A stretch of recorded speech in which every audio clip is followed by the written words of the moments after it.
si l'Algérie avait accepté M. Doualem. Est-ce que l'Algérie nous le renverrait, ce M. Doualem?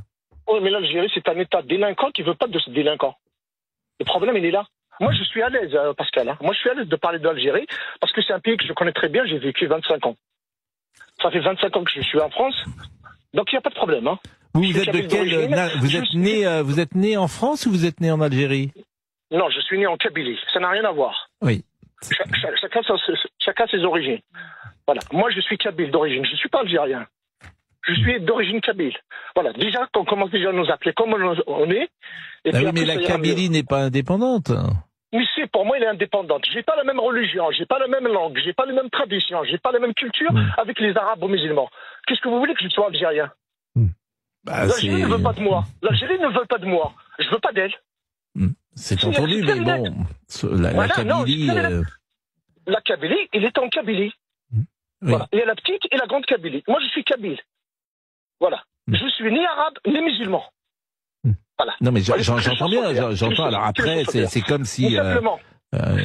j'entends, vous avez... c'est votre droit, mais sur le plan géopolitique, forcément, la Kabylie fait partie de l'Algérie.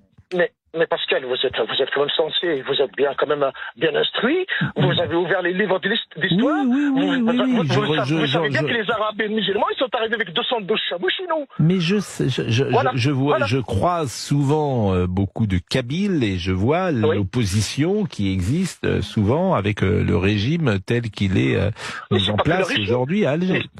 Mais c'est pas que le régime. Moi, toute ma vie, j'ai entendu mécréants, mangeurs de porc, juifs et fils de Français. Toute ma vie, j'ai entendu ça. Toute ma jeunesse. Voilà. Donc moi, je n'ai rien à voir, ni avec eux, ni de loin, ni de près. Mais bon, bref. Le sujet de ce monsieur algérien, fier, qu'il soit de l'Algérie, alors je lui demande, monsieur, si vous êtes fier d'être algérien, je suis prêt à me sacrifier, à vous payer le billet. Allez, mais juste allez. Vous retournez chez vous et vous allez vivre avec M. Tebboune. Si vous êtes à l'aise avec lui, vous n'avez rien à faire en France. La France, on ne veut pas de vous, de ces gens-là. Mais il n'y a pas que lui. Il y en a plein. Des milliers et des milliers. La France a baissé le pantalon depuis les années 60. On a laissé faire. On a accueilli en France des gens qui ne veulent pas de nous. Mais ils viennent chez nous. Moi, si je vous aime pas, M. Pro, je vous appellerai pas. Je ne viens pas vous voir. Si je vous aime pas. Alors comment se fait-il qu'en France, on n'aime pas la France, mais dès qu'on ouvre les portes, ils viennent. Et en plus, c'est pas que ça. C'est comme si quelqu'un, vous l'ouvrez la porte de la maison, il vous poignarde chez vous, il vous viole votre fille. C'est exactement ce qui se passe. Mais quand est-ce que la France se regardera dans la glace et dire, maintenant ça suffit, stop, on arrête.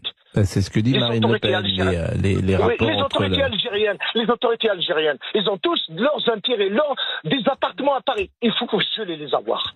Soit ils récupèrent leurs racailles, soit on gèle les avoirs. Bon, je modère le mot que vous avez utilisé, le mot racaille, qui vous appartient, bien évidemment, parce que... Oui, je suis responsable de mes propos. Oui, et moi je suis responsable de l'antenne, donc je fais attention toujours à ce que les mots... Je suis d'accord avec vous. Mais j'entends ce que vous dites. Vous accueillez quelqu'un chez vous, qui vous poignarde. Pour moi, il a poignardé la France dans le dos. Mais on le laisse en France.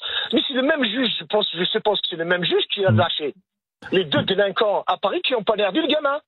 C'est exactement le même juge. Donc la justice, à un moment donné, il faut qu'elle fasse son boulot. Oui, mais là, c'est encore un juge administratif. C'est-à-dire que les juges sont... Alors, parfois, il peut y avoir une idéologie qui les mène, mais en l'espèce, le juge, là, a sans doute appliqué les droits. Bon, je vous remercie, Jean.